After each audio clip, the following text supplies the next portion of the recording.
Europe 1. Des incendies volontaires et des câbles coupés sur les axes TGV. Avec la pluie, c'est ce qui inquiétait peut-être le plus les organisateurs des Jeux Olympiques. Des actes de sabotage en France le jour de la cérémonie d'ouverture. Le réseau ferroviaire est visé par une série d'attaques coordonnées. C'était en pleine nuit, Baptiste Morin. Oui, des incendies déclenchés simultanément sur des câbles du réseau TGV à 3 endroits distincts et très éloignés les uns des autres. À côté du Mans, d'Arras et de Metz, des actes préparés de longue date, selon le patron de la SNCF, Jean-Pierre Farandou. On peut penser que l'attaque a été préméditée, a été calculée, a été coordonnée. Oui, je pense qu'il y avait vraiment intention de nuire et nuire gravement, puisque l'endroit aussi où ces incendies ont été provoqués, ce correspond à des bifurcations. Donc pour un seul incendie, on touche 2 itinéraires, deux destinations.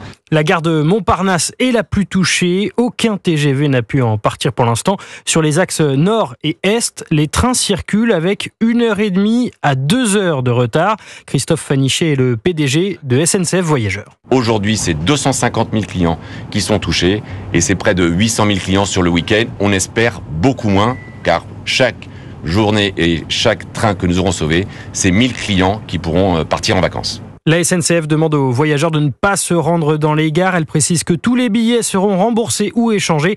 Un nouveau plan de circulation doit être présenté en tout début d'après-midi. Alors tous les services de renseignement sont sur le pont pour tenter de retrouver les auteurs des attaques contre la SNCF et les punir.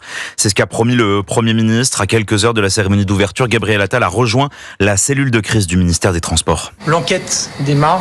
J'appelle chacun à la prudence. Ce que l'on sait, ce que l'on constate, c'est que cette opération a été préparée, coordonnée, que des points névralgiques ont été ciblés, ce qui montre une forme de connaissance du réseau pour savoir où frapper. Ce que je peux vous dire, c'est qu'il y a une détermination absolue à identifier, retrouver les auteurs et donc en connaître davantage sur leur motivation. Quoi qu'il en soit, on parle de personnes qui ont délibérément et de manière organisée cherché à bloquer le réseau TGV et donc à bloquer des centaines de milliers de nos concitoyens qui n'aspirent qu'à une chose, pouvoir partir en vacances, se retrouver en famille, pour certains assister à des épreuves des Jeux Olympiques. Le Premier ministre à la cellule de crise du ministère des Transports.